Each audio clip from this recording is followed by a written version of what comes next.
And welcome everybody to True Bayou Sports Media Primetime.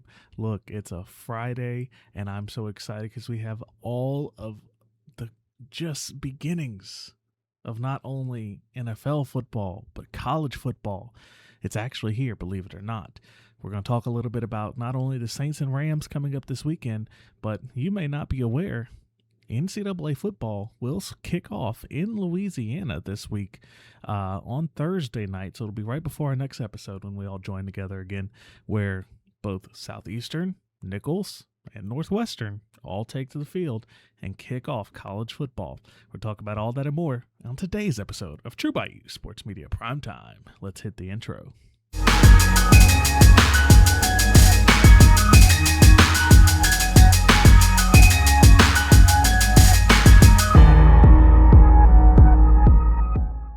All right, to start off today's episode, first of all, let's go ahead and if you're not subscribed, go ahead and hit the button. Look, we talk about it all year. We have our follower goals. As you can see right now, TikTok, you're doing a great job. You're at 75% to the follower goal. Thank you all for everybody who supports on there. But if you're over on YouTube, we didn't have a change this week. It's a shame. But I know that the audience is out there and they're going to be excited to join us and join this larger community. If it's your first time watching, go ahead, make the number move up. You'll see it move up next week whenever we do. Just check in once again. It's very easy. Subscribe, YouTube, TikTok, wherever you like to watch the podcast. Of course, all the podcast platforms we see over there too. Now, True Bayou Sports Media Primetime has to start off with the main game of the weekend, and that is none other than Saints and Rams out in L.A. You had joint practice all across the weekend. You did the best with what was available as far as, a situation with the Cowboys to where you end up having both teams get fined for $500,000. It's relatively small dollars when you're talking about multi-billionaire owners, but still the principle shows up. That, probably 8 fights is a little bit much. I think, like many rules, 2 is plenty, 3 will get you a flag thrown.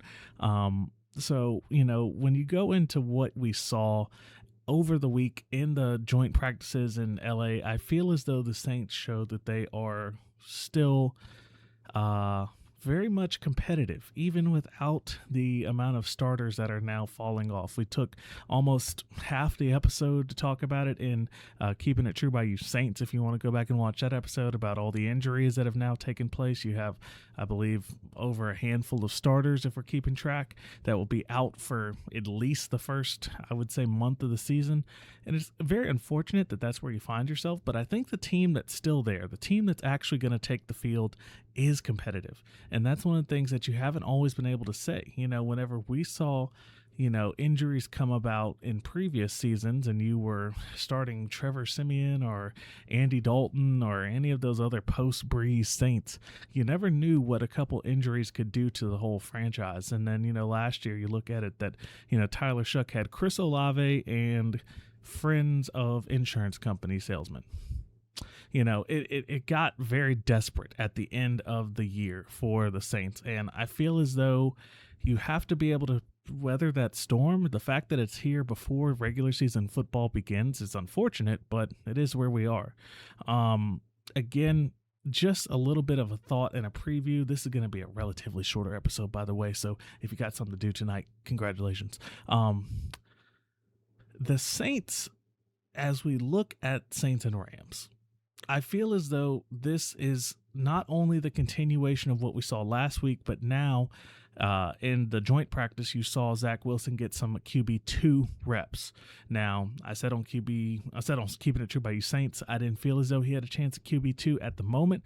I'm now starting to see signs that may be more possible. I still don't think it's the case. I think Rattler, with his extended time in the system, has the default QB2 spot, but, like I said, he has to improve. It's over there on the sidebar. He has to improve his performance. I still envision Rattler will play at least a quarter and a half. In that time, you definitely want to see an offensive touchdown drive, and you would ideally like to see him start getting his passing numbers closer to 100 yards. Statistically, it was not a good game for him last week. We're not including even the fumble in this calculation. It's just that he didn't get the 50 yards in the air. He, struggled to really, other than handing the ball off to Audric Estime for the drive for the score after Ty Chandler's kick return, I mean, it wasn't very productive snaps. I mean, he certainly had a little bit of something going before he took that sack that he fumbled, but yeah, we'll see what happens. Overall, I'm excited to see it. Like I said, I still don't think Zach Wilson is going to be your QB2, at least at this time, but we'll see after the game, and we'll talk about that on Keeping It True by You Saints. Here's the next thing. Here's the next thing with this game.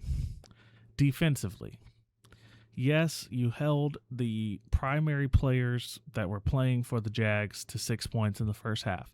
That's great.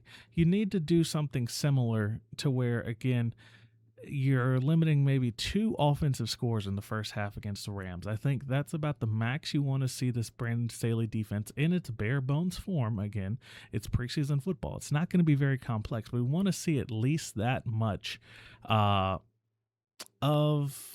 I would say, defensive withholding, because again, once you get into Hunter Decker's in the game and some of the other 4th-string to 3rd-string players, the cut guys, you're going to need some help, because that offensive performance from the cut guys, it wasn't the strongest. So I feel as though if you're down at halftime to the Rams, you're going to have a much more difficult time winning a game. And of course, the goal of preseason is not to win the game. The goal of preseason is to be the better team and to get the best players on your team for the regular season.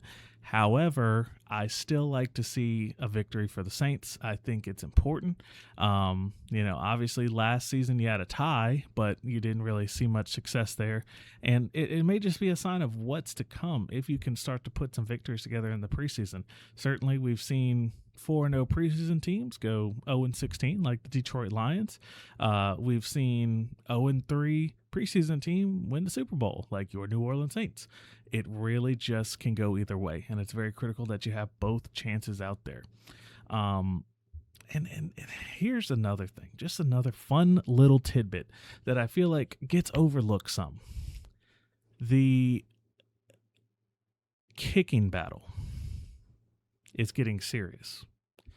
I've talked about this before. It's a positional battle that often does not get a lot of love, just like the whole position doesn't get a lot of love. But if you have a kicker that is competent, I think it is quite literally a 1.5 difference for the Saints in win total. They're projected at 7-5. If you fail to get 6 points, 4 points, even 2 points a game just on extra points and things of the nature, or kicking position, if you can't secure that aspect of the game, it's going to be dangerous. Now, look, this is the Saints, I believe, 3rd year in a row going into a kicking battle in the preseason. I would like to say that a starter needs to be found for a more permanent solution, and I feel as though Charlie Smith is that guy. He gave him a 3-year contract. Of course, it had a lot of stipulations, but still, it's to the point to where you have to assume that there is a chance that you might be starting another year with a different kicker. Tanner Brown was the better kicker on Saturday. Saturday. Preseason dates. Throws the NFL game off, I'll tell you what. Preseason Saturday for the Saints last week. Tanner Brown, I would assume, based on that performance and what I've seen from training camp, is still showing himself as a kicker number 1.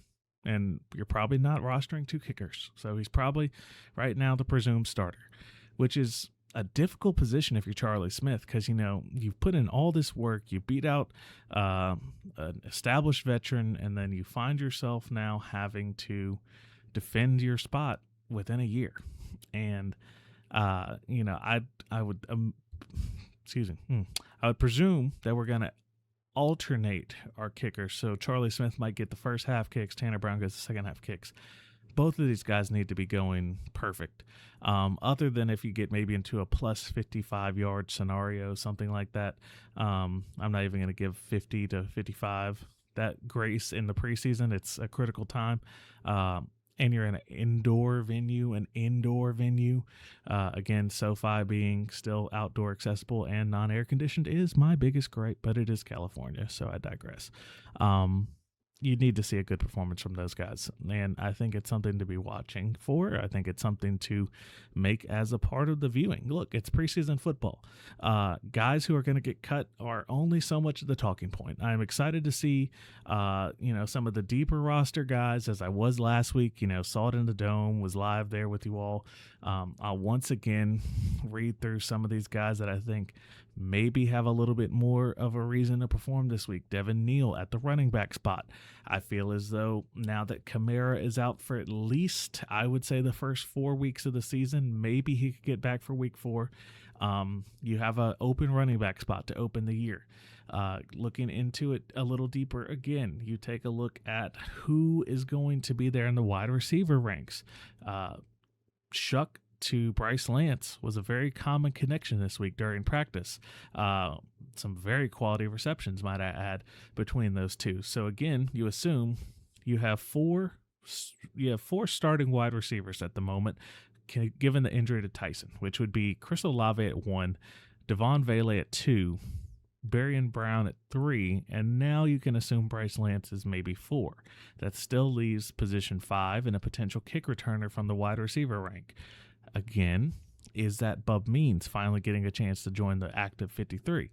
Is it a Trey Palmer? Again, Louisiana native. Is he able to withstand these younger guys getting a chance? Perhaps, Again, Steiner, probably not. 6-game suspension from the NFL. Don't see it. And those are just some of the guys to watch. In the thumbnail, you see Jaden Price, the cornerback who got the interception last week. He's had good practice. He is technically an NFL veteran. He's played in the UFL as well. He's got a lot of football under him. Do you take someone like him over maybe, someone else that you signed more recently, even the TJ Hall that you picked in the 7th round? I don't know. His performance certainly says that it's quality, and it says that it's maybe NFL ready, but is it truly worth a roster spot for somebody who's a retread compared to a brand new rookie that you drafted and spent a draft pick on? Interesting scenario, things to watch out for. And those are just a few of the main key things. But one of the main key things that I, again, have to ask, hey, don't forget, if you're here this deep into the video, go ahead, send over a like. Let us know what you liked. Let us know what you're thinking. Share your opinions in the comments, by the way. This is a community show. We want to talk about people and the games and the events that happen here in the Bayou region. So please go ahead, send your comments down below. Let's get it active. Let's get it going. And don't forget, hit that notification bell for our latest episodes. And now we'll transition to a topic that we haven't addressed yet this year, and that is non-LSU college football. I did make an announcement early on with the return for year 3 of True Bayou Sports Media that the Keeping It True Bayou in Louisiana aspect of our network that was basically taking our other dedicated shows like the Pelicans, Saints, LSU Tigers, that would not continue for the larger diaspora of college sports in Louisiana. Now, it would be modified. And the way how we're introducing it this year is that this is going to be a show that talks about the concepts, the sort of environment, the landscape of football, sort of similar to, if we think about ESPN shows, maybe an E360 of the old, not necessarily 30 for 30 looking in the past, but, more investigative, more deep dives, longer discussions, not necessarily there's a game this week, here's how I think it's going to go, here's how this person performed. It's talking a little bit more about the broader landscape of things, and I'm excited that, as we bring this product back this week for Keeping It True Bayou in Louisiana, we're going to take a look at the larger football landscape, because football is the main bread and butter for these smaller schools, even from a large school like Tulane down to the smaller ones like a Northwestern State. They are critical to the funding of these programs. And I've done episodes in the past, I've done insight in the past into the fact that these schools do not operate very productive athletic budgets. And now that you're in a world where for some schools, you're paying players. For some schools, you're only doing NIL and the combination that all of that it entails, it's a good time to take a look as football kicks off. And then we'll still talk about games. We'll talk about games here on primetime. If there's a big FCS game, we'll give it a few minutes to discuss. This is a relatively long show. We have the time to talk about a few FCS games, and we're going to do that right now. Look, I enjoyed the game of football. I enjoyed it at all levels. And the thing about the state of Louisiana is we have so many schools in the Southland. And the Southland is a unique geographic that almost overlaps the footprint of this show. You think about, East Texas, Louisiana, all the way through North, Natchitoches, Hammond, Lake Charles, Thibodaux, pretty much a little bit everywhere. And of course, the now LSU New Orleans. I'm sure my privateer fans are not entirely loving the name change from what I've seen, but hey, if you want to put those 3 letters on your degree, you can now do it in another city in the state. Something interesting. But yeah, looking at the landscape, it really overlaps with what this show tries to cover. And, one of the teams that, of course, is always competitive is the Southeastern Lions, SLU as they go by, for those of you who maybe have not kept up with their recent rebranding campaigns. Here we call them Southeastern. The thing is with the directional schools, and that includes ULL, I can only concede so much of your own name desiring because it's going to upset your fellow system of Louisiana school, brethren. So we will call you Southeastern here, but SLU, you are accepted, recognized. Hammond America, we thank you for watching the program. Look, Houston Christian is one of those teams in the Southland Conference that is constantly trying to gain traction. Personally, I know quite a few alumni. I'm familiar. I know about your CVS in the right corner of the field. I get it. Southeastern is ranked, believe it or not. Southeastern is number 20 or number 19 in the country, depending on which poll you look at. That is a team that is competing for an FCS playoff spot this year after they had taken a little bit of a step back, and Nichols stepped forward and then they took a step back. And, it's always a step forward, step back in the Southland. The Texas schools are a little bit more stable with Lamar and Incarnate Word, but, in Louisiana, that championship aspiration rotates quite frequently. So it'll be interesting to see interconference play week 0 in the college football landscape to see how it goes. And then beyond that, you have a SWAC Southland matchup in Thibodaux between Valley State and Nichols. Nichols, again, had a little bit of a disappointing season last year, but I feel as though the leadership is still there. The players are still there. That should be a winnable game there in Guidry Stadium in Thibodaux. I think I would have to go with the Colonels at this time. I'm excited to see what their season looks like. Again, we'll talk about it a little bit more in the larger landscape episode to come this week. And then you have one of these very unique things about FCS football is that you are allowed to play non-Division I opponents. If you're a fan of FBS football and you're like, what is this guy talking about? Non-Division I, what does that mean? Basically, because of the size of the schools, you need the same thing that you do for, say, LSU inviting in Southeastern like they did last year, and they paid Southeastern a large sum of money.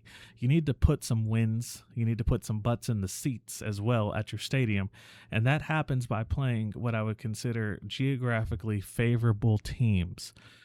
So you will have the Louisiana Christian University Wildcats who play in NAIA football, not even NCAA. NAIA football will go over to Turpin Stadium, probably an hour drive ballpark. They have a lot of support. They've made some NAIA playoff runs in a previous project I worked on, kind of got to know a little bit of the team. I tried to give them a little more coverage because I'm like, maybe they don't ever get to see their name on media. So, they were very receptive to it. Appreciate all the people over there. If you're now watching over here on True Bayou Sports Media, thank you. Don't forget to follow. And Northwestern State has been the most interesting story in Louisiana football of late. You had, of course, the tragedy that happened. You had a player that, ended up dying, and They had to cancel the season midway. They haven't won significantly in years. And it's a team that I feel as though could use a bit of a hand up or a chance to just get some traction. So I think they made the right move here. It doesn't always feel right to take these schools that are, at a lower division of football. But look, any win for Northwestern State is going to be critical. Their schedule this year is a little bit favorable in the way of coming by wins. They're going to then go next week for week 1 of college football to Ruston, face Sonny Cumbie. Honestly, I don't know how good they do with that, but beyond that, it's mostly a Southland Conference schedule. So if they can put a victory in the win column, get the team some momentum, maybe pull an upset or two here or there, it'll be good for the Demons. But that's sort of, where things stand. A lot of football being played in the state. By the way, on Saturday, which we'll cover in the next episode of Primetime, we'll have a little more college football to talk about. I'm just looking over here at the schedule. We have Southern, Grambling, McNeese all going on that Saturday, so a little more football to talk about next week. I'm going to leave the LSU Tigers off for this episode because I'm going to do a dedicated Keeping It True Bayou LSU going in depth. The new 5-for-5 rules that are coming out completely have blown up the landscape of college football, and it's not really even being fully, I believe, exposed yet. I think now that you've seen people like Jack Pyburn get a chance to play football again, does that mean that any 22 basketball player gets a chance to play basketball again? And Will Wade can fill his roster, and so many things happen. By the way, for those LSU Tiger fans, classes start on Monday. So when you talk about getting these student athletes enrolled to give them a chance to play, we've already seen players that are not currently on the roster are now enrolled for Will Wade's team. Just to give you an example, it's going to be happening. It's going to go down on Monday. So if we see new people that are rumored to come in, get enrolled over the weekend, when we do this episode of Keeping It True by LSU Tigers, we'll be able to give you a little bit more perspective.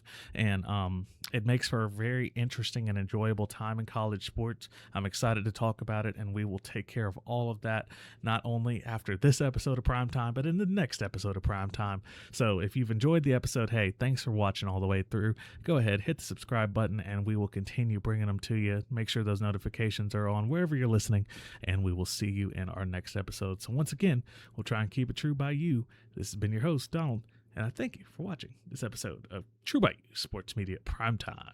Have a great day. This has been a True Bayou Media production. This show is for entertainment purposes only and does not render legal or financial advice. Remember to bet responsibly. Distribution of this podcast is prohibited without the express written consent of True Bayou Media or its subsidiaries. Thanks for being true by us. We can't wait until next time we keep it true by you.